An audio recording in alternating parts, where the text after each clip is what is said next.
Hello, students. Welcome to SuperGrads. I'm your mentor and guide, Brenda. And today in this session, we will talk about the A to Z of the verbal ability section of the IPM paper. Now, let's just understand what is the verbal ability section of IPM all about? तो है क्या verbal ability section? Verbal ability, 50% weightage. उन्हें चाहिए क्या आपसे? What do they look for in the students? So, what sort of students do they need in the verbal? What do you check? What do they check in you through their verbal ability section? So, do you think they need students who are super intelligent or the students who are straight A graders? Do you think that is what they want? No, you're mistaken if we think that if we are not a super intelligent student or a straight A grader, we would do well in this paper because that is not what they look for in a student or through their ability section. See, then the question arises, what do they want? What sort of students do they want? What do they check in you through their verbal ability section?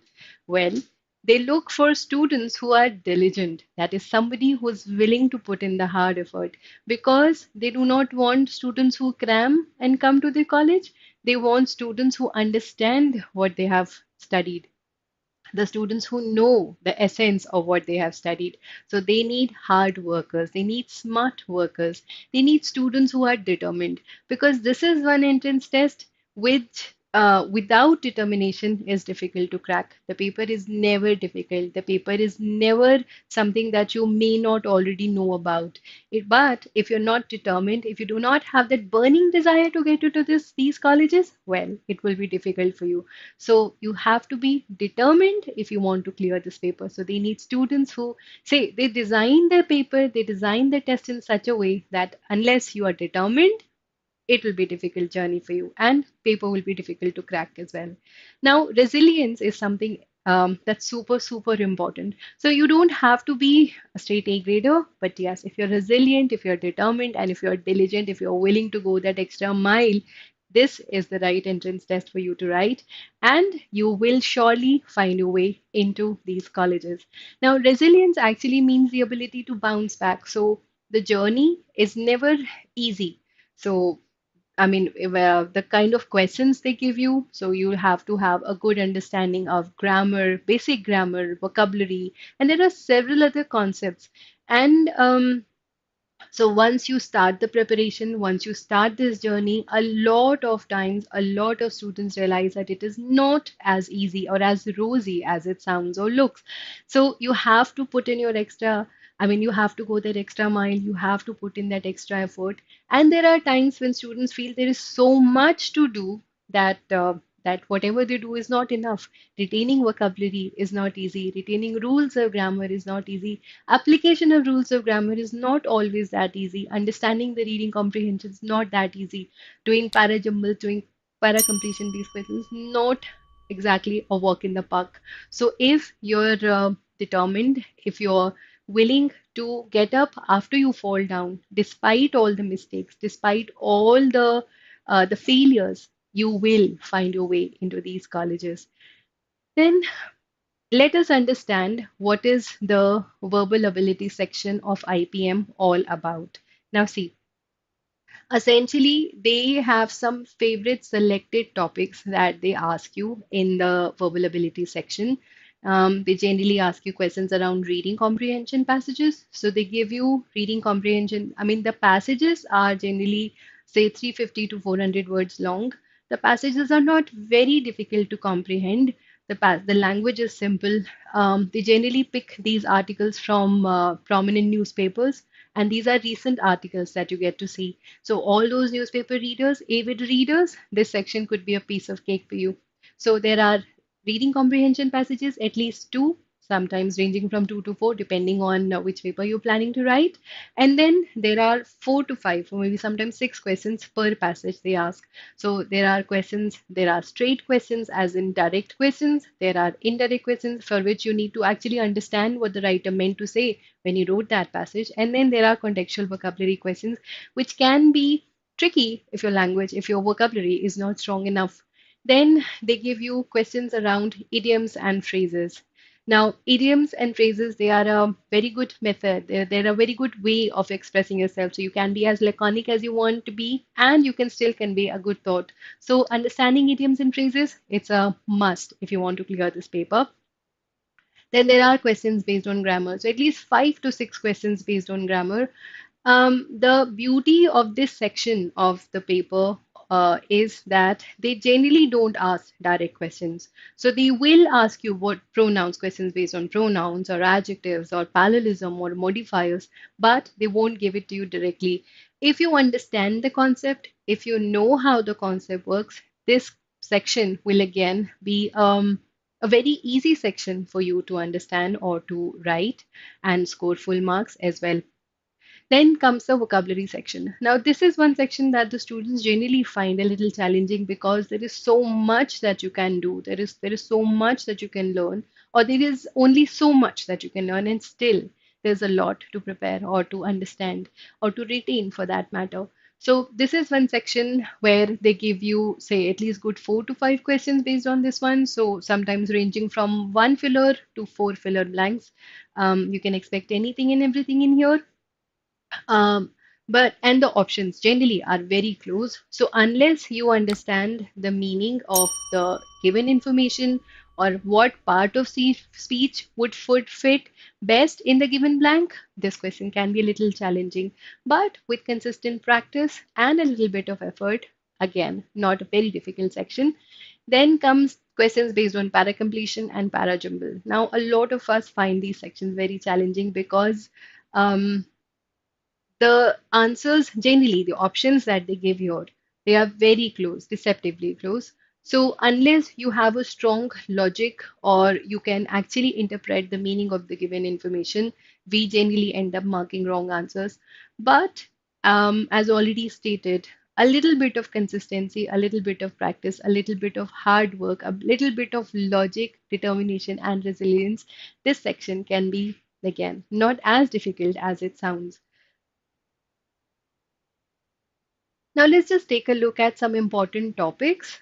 So to say, well, apart from the prominent sections such as reading comprehension passages, para completion, and para jumble, the other two topics that are there are an essential part of the paper. They are around grammar and vocabulary.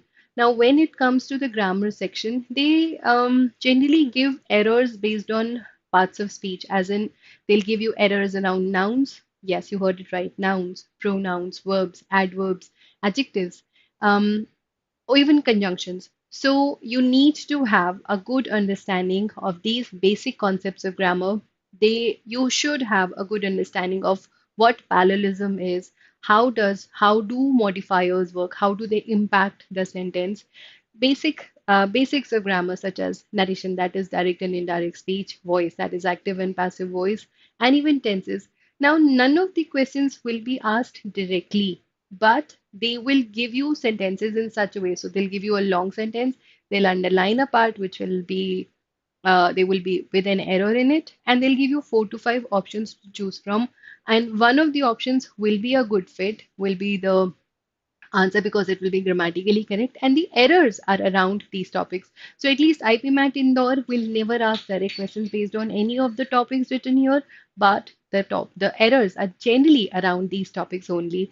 Now, if we have a good understanding of connectors and prepositions, we will be able to, we can eliminate a lot of wrong answer choices because these help not just in grammar but in the vocabulary based questions as well. So the ones with fillers.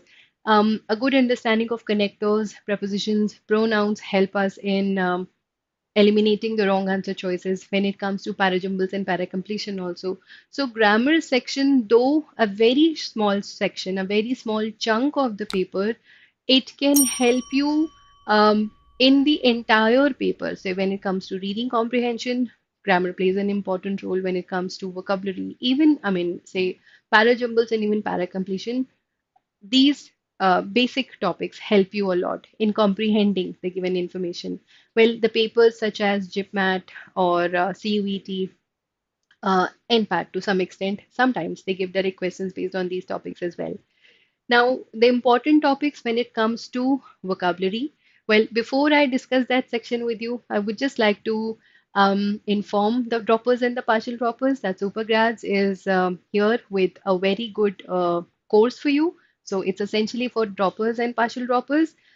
This is lecture batch for those of you who have taken a drop and you want to prepare for the IPM exam 22-23.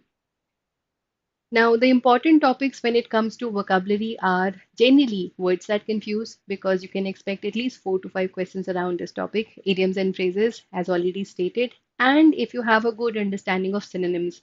So, we will be able to fare well in the vocabulary section of this paper. Now, how do we prepare for this entrance test? Very crucial question. Now, see, as we already know that clearing any entrance test requires a lot of grit and gumption. So, one, we have to strategize a little. We should start small. We still have a lot of time. So, if you have to write the paper somewhere in the middle of next year, we still have good few months.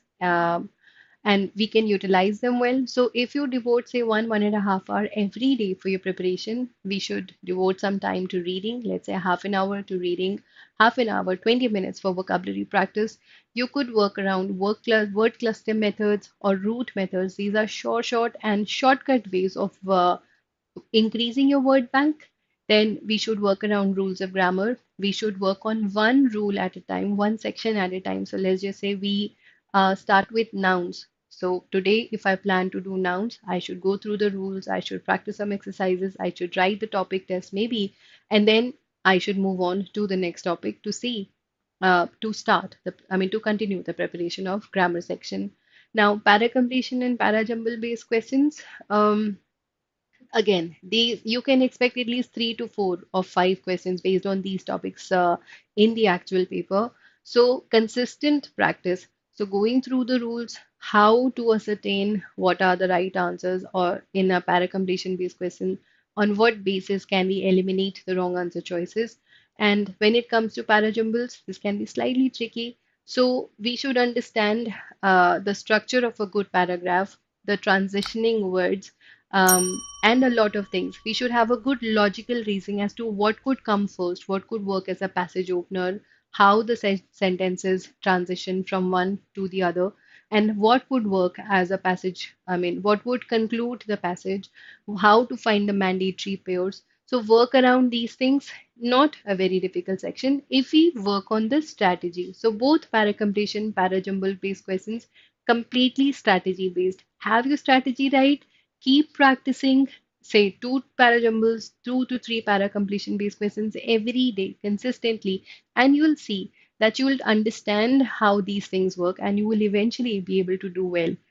Then once you feel that you have practiced these things enough, so you have practiced vocabulary, you've practiced grammar rules, you've practiced reading comprehension passages, now you can start writing your topic test.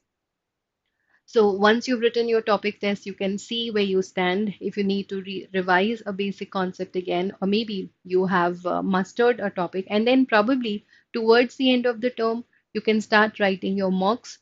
Analyzing the mocks is super important. So writing a mock is just one part. Write a mock and then make sure that you analyze it well. Because when you analyze a mock, you get to see the mistakes you have made. Maybe you think that an answer that you marked, which is right, your logic and the logic they have given in the answer, it may not match. So our answer may be right, but the logic may not be right. So we need to understand, we should evaluate both the right and the wrong answers.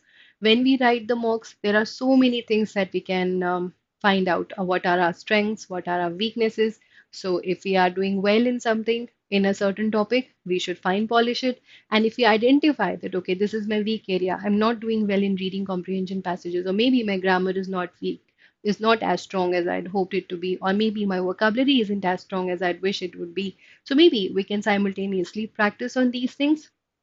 So when you when you write a mock and when you analyze a mock, you will actually see where you stand.